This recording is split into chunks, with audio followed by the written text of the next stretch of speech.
الحمد لله وكفى وسلام على عباده الذين اصطفى لا سيما على سيد الرسل وخاتم الأنبياء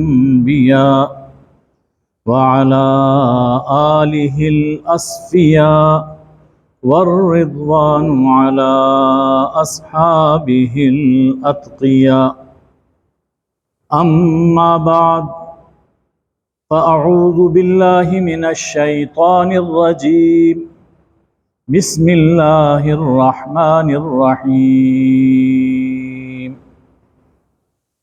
فالذين آمنوا به وعزروه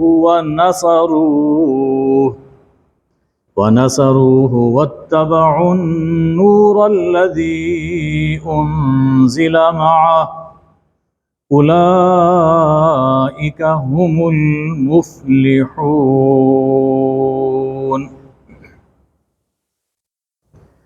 صدق اللہ مولانا العظیم۔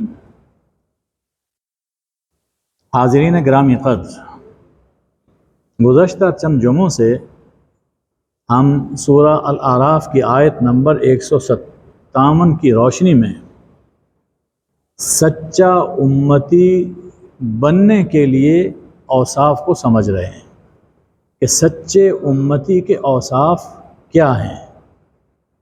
یوں بھی کہہ سکتے ہیں کہ حضور اکرم صلی اللہ علیہ وآلہ وسلم کے امت پر حقوق کیا ہیں۔ تو سب سے پہلا وصف سچے امتی کا پہلا وصف یہ ہے کہ وہ رسول صلی اللہ علیہ وآلہ وسلم پر غیر متزلزل ایمان رکھے۔ دوسرا وصف حضور اکرم صلی اللہ علیہ وآلہ وسلم کی دل و جان سے تعظیم و توقیر بجا لائے۔ تیسرا وصف حضور اکرم صلی اللہ علیہ وآلہ وسلم کی نصرت کرے۔ حضور اکرم صلی اللہ علیہ وآلہ وسلم کی نصرت بڑی اہمیت رکھتی ہے۔ امتی بننے کے لیے حضور اکرم صلی اللہ علیہ وآلہ وسلم کی نصرت، آپ کا ناصر بننا، یہ امتی کے لیے بڑا اہم ہے۔ اس کے لیے ہمیں رسالت کی عظمت اور منصب رسالت کو قرآن کی روشنی میں سمجھنے کی ضرورت ہے۔ صاحبو، رسالت اللہ کا اپنے کسی بندے کو لوگوں تک اپنا پیغام پہنچانے کے لیے چن لینا ایک بڑا دینی منصب ہے۔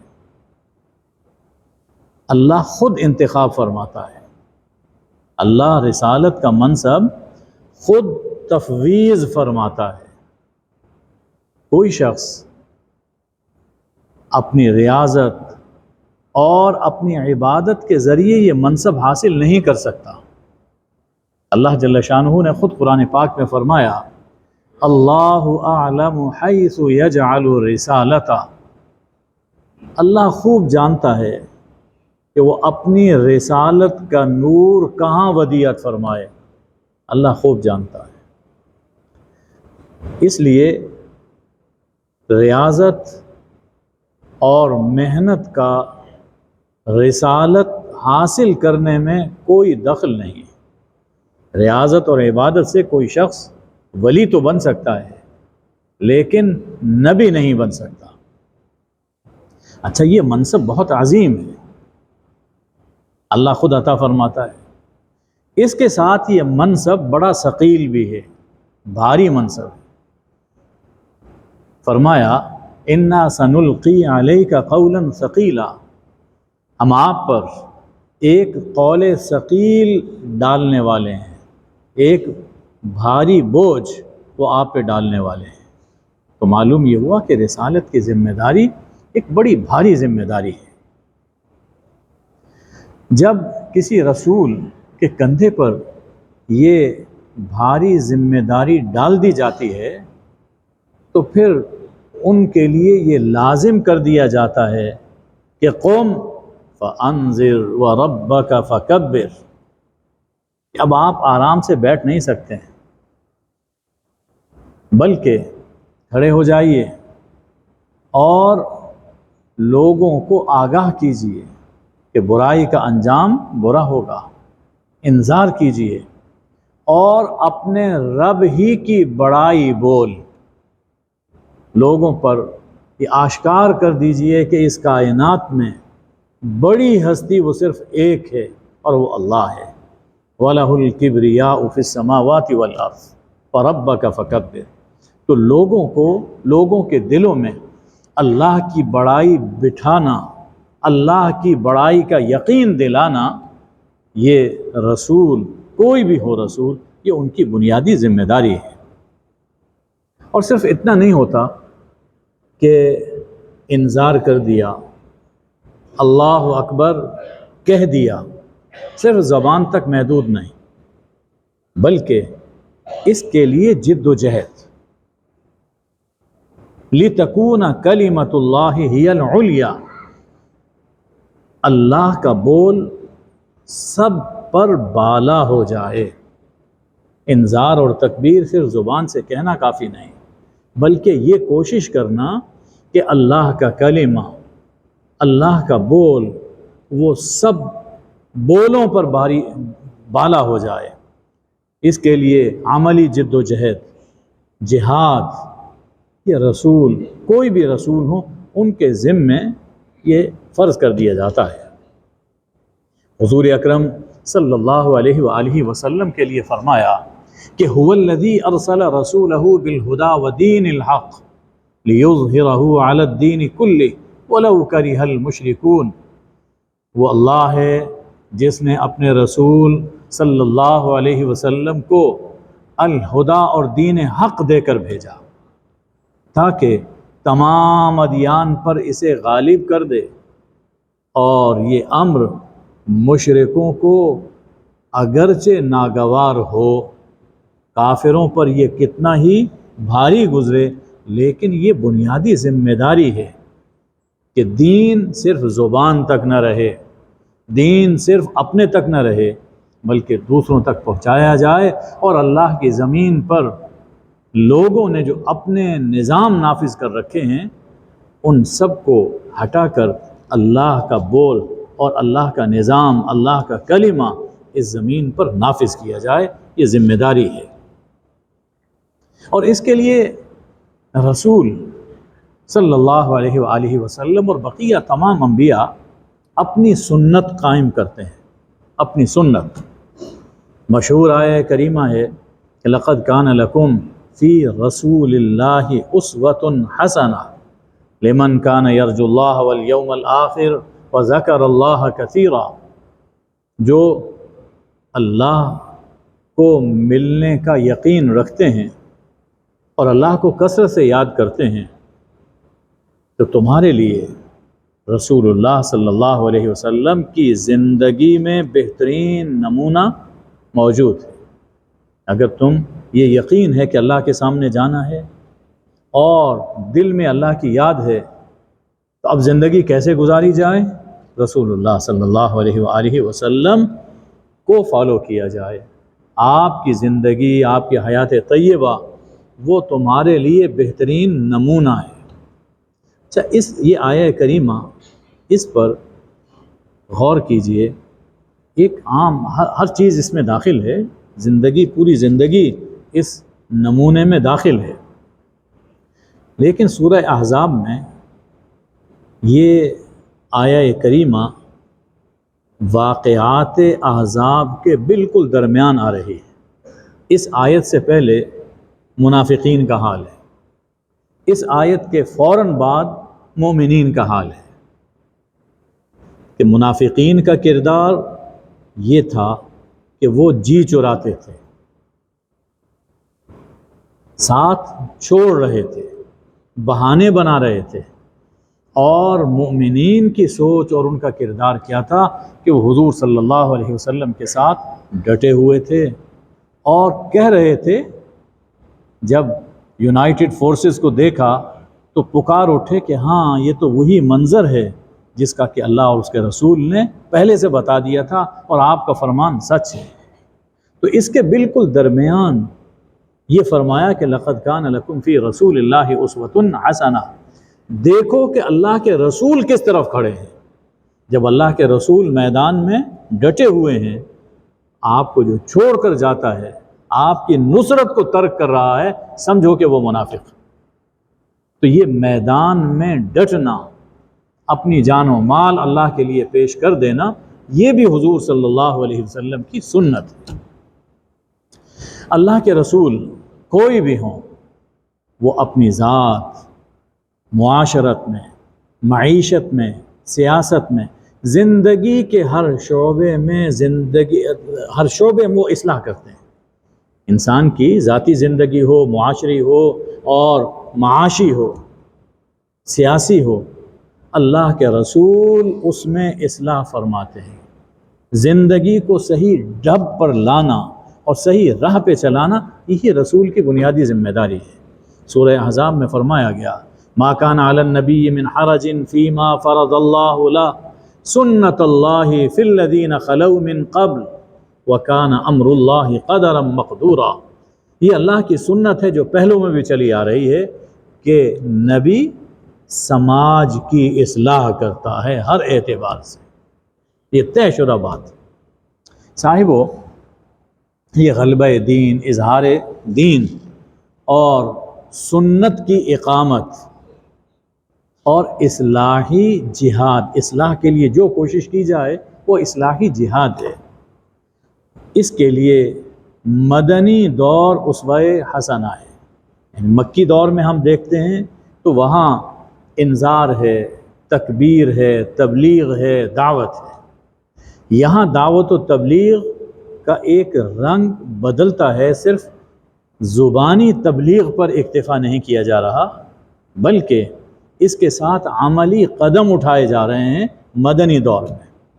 تو رسول اللہ صلی اللہ علیہ وسلم دعوت و تبلیغ بھی فرما رہے ہیں، اور اللہ نے ہماری ذمہ داری قرار دی کہ اس دعوت کو قبول کریں، رسول صلی اللہ علیہ وسلم پر ایمان لائیں اور آپ کی نصرت کریں۔ یعنی یہ کیسی عجیب بات ہوگی کہ اللہ کے رسول آ گئے، پیغام دے دیا، اب وہ کوشش کر رہے ہیں دین کی، ہم نے دین قبول کر لیا، اللہ کے رسول صلی اللہ علیہ وآلہ وسلم تو دین آگے پہنچانے کی کوشش کر رہے ہیں، اور ہم بس اس پر اکتفا کر رہے ہیں کہ گھر میں نماز پڑھ لیں گے، کچھ تسبیحات کر لیں گے، کچھ محافل منعقد کر لیں گے، دیٹس آل۔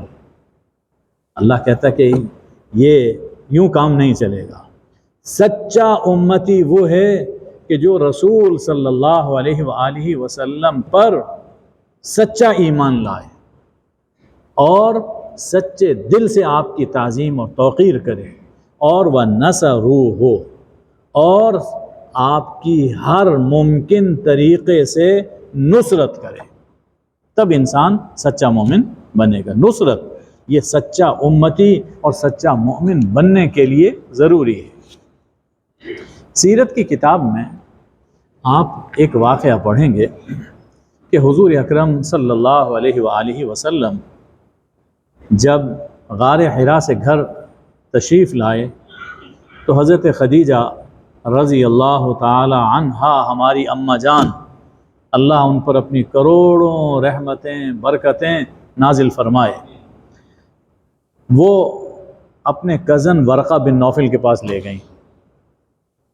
وہ عالم تھے، بڑے عالم تھے، ذرا سنیے یہ کیا کہہ رہے ہیں۔ تو جب ورقہ نے پوری بات سنی تو کہا کہ یہ تو وہی ناموس ہے، یہ وہی فرشتہ ہے جو موسیٰ علیہ السلام پر نازل ہوا تھا، اور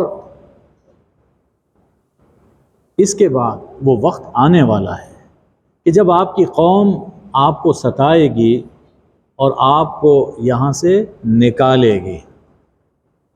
حضور صلی اللہ علیہ وسلم نے پوچھا کہ میری قوم مجھے نکالے گی؟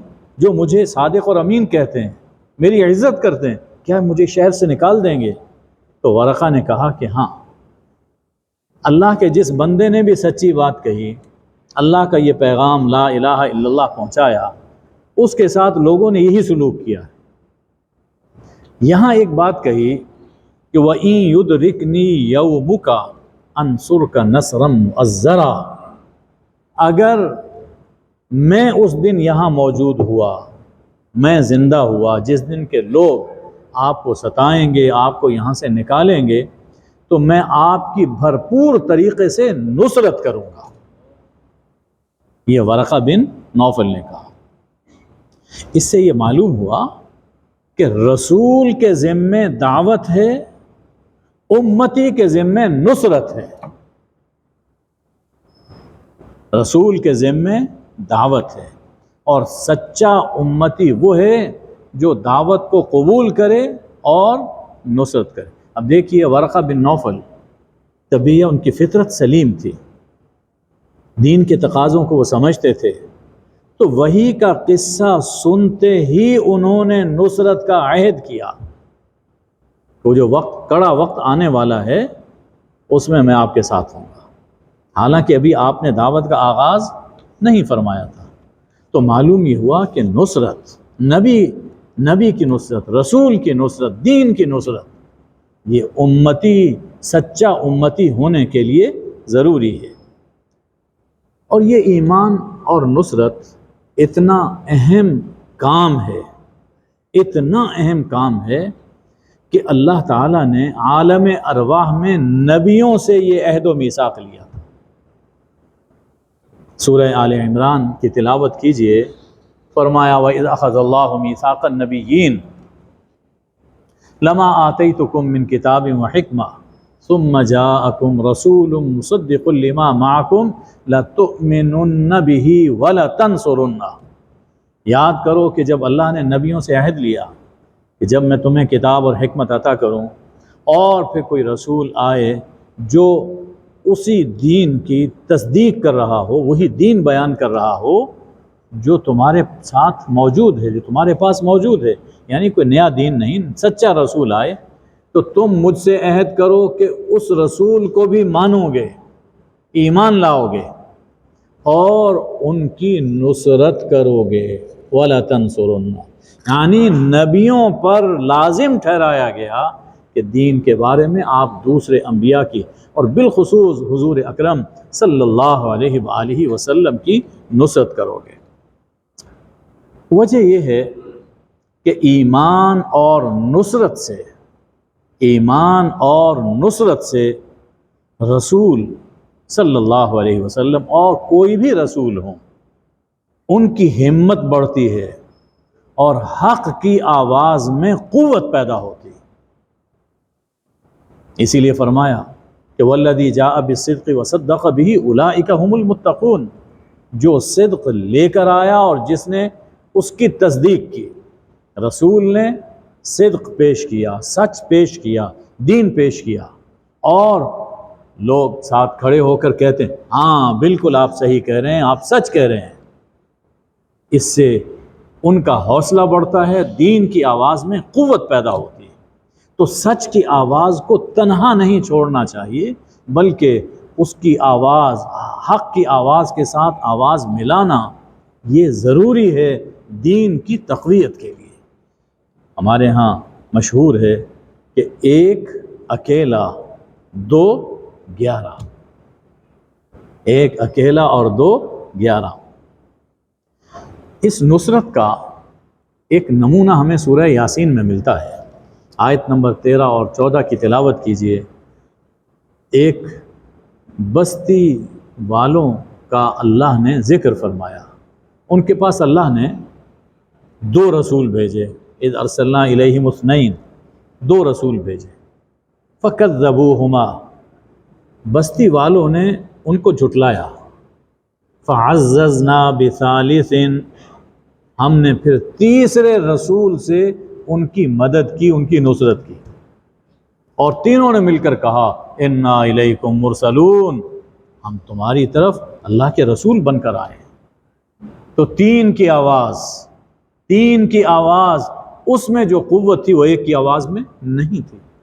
تو معلوم یہ ہوا کہ حق پیش کرنے کے لیے اگر کوئی شخص کھڑا ہوتا ہے تو سننے والے صرف سن نہ بن جائیں، سن نہ ہو جائیں، بلکہ سن کر ان کی آواز کے ساتھ آواز ملائیں۔ یہ نصرت، یہ دین کا تقاضا ہے اور سچے امتی کی علامت ہے۔ سورہ الصف آیت نمبر 14 کی تلاوت فرمائیے۔ فرمایا کہ یا ایھا الذین آمنو، اے لوگو جو ایمان لائے ہو، کونوا انصار اللہ، اللہ کے مددگار ہو جاؤ، اللہ کے ناصر بن جاؤ۔ یا ایھا الذین آمنو کے بعد جو بھی حکم دیا جاتا ہے وہ ایمان کا تقاضا ہوتا ہے۔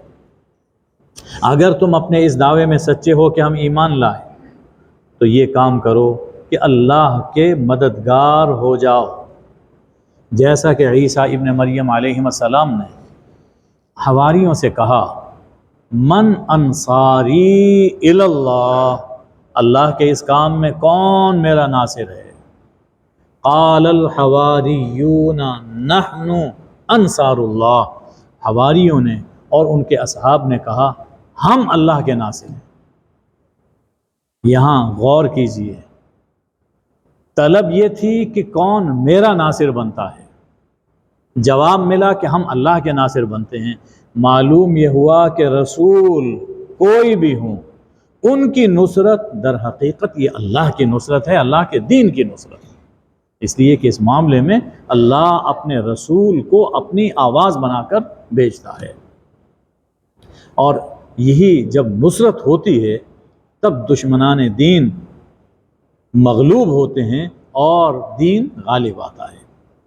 صاحبو، ایک خیال ذہن میں پیدا ہوتا ہے، بالخصوص ہمارے جو نوجوان عزیز ہیں، ذہنوں میں ایک خلش پیدا ہوتی ہے کہ اللہ کہتا ہے کہ میری نصرت کرو، میری نصرت کرو، ایک طرف آپ یہ کہتے ہیں اللہ جو چاہے کر سکتا ہے، تو کیا اللہ ہماری نصرت کا محتاج ہے؟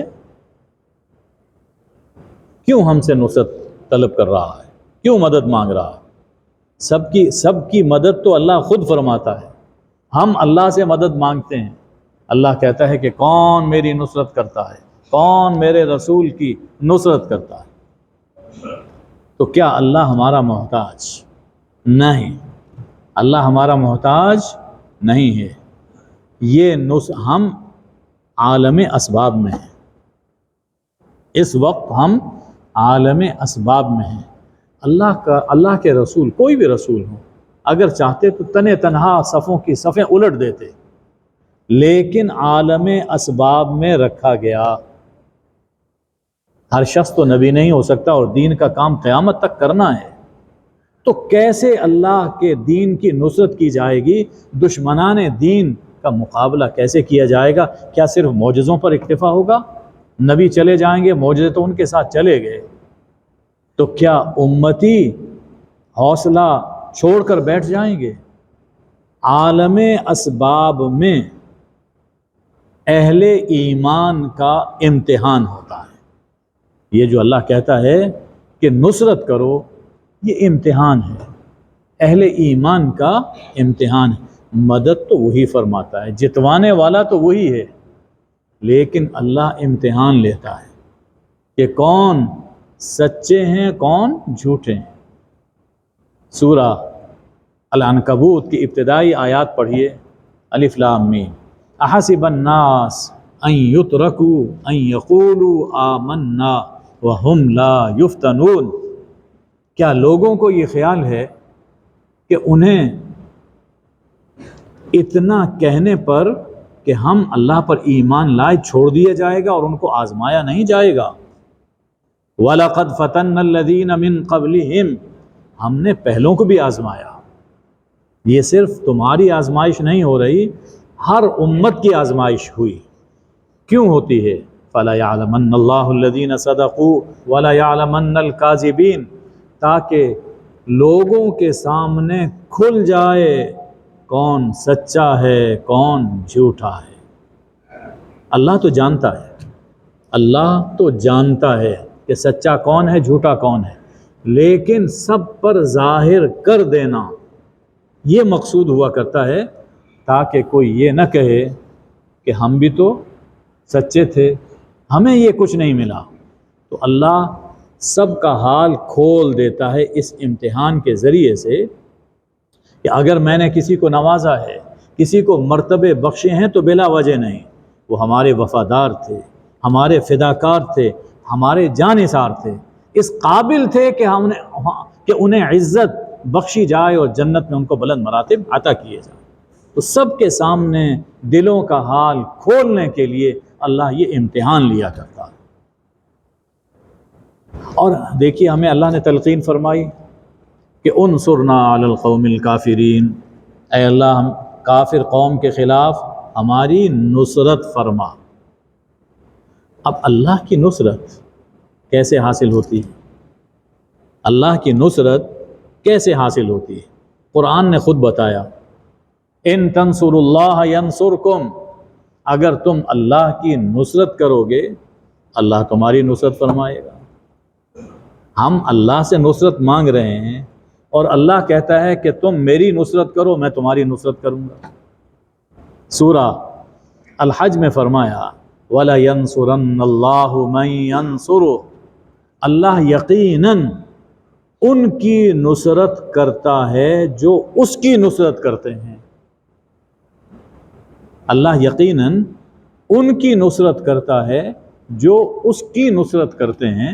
ان اللہ لقوی عزیز، اللہ طاقتور ہے، غالب ہے ہر چیز پر. سورہ روم میں فرمایا وَكَانَ حَقًّا عَلَيْنَا نَصْرُ الْمُؤْمِنِينَ، ہم پر لازم ہے مومنوں کی نصرت. ہم نے اپنے اوپر خود لازم کی ہے کہ ہم مومنوں کی نصرت کریں گے، یہ اللہ فرما رہا ہے.